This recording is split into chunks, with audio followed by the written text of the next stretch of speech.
बिस्मिल्लाहिर्रहमानिर्रहीम। अस्सलाम वालेकुम। मैं हूं सुमेरा सुलेमान और आप देख रहे हैं JNN न्यूज़।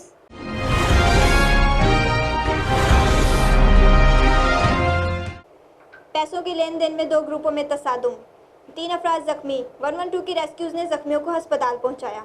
तफसीलात जानते हैं शाहिद अकबर चौधरी से। लेन देन के तनाज़े पर झगड़े में 3 अफराद जख्मी हो गए। चक नंबर 24 अब्बासिया जना आबादी लियाकतपुर में होने वाली इस लड़ाई में डंडों और सोटों का इस्तेमाल किया गया, जिसके नतीजे में हजूर अली, अब्दुल गफूर और मंजूर अहमद जख्मी हुए, जिन्हें 1122 के रेस्क्यूज ने इब्तदाई तिब्बी इमदाद की फराहमी के बाद तहसील हेडक्वार्टर हस्पताल लियाकतपुर मुंतकिल कर दिया है।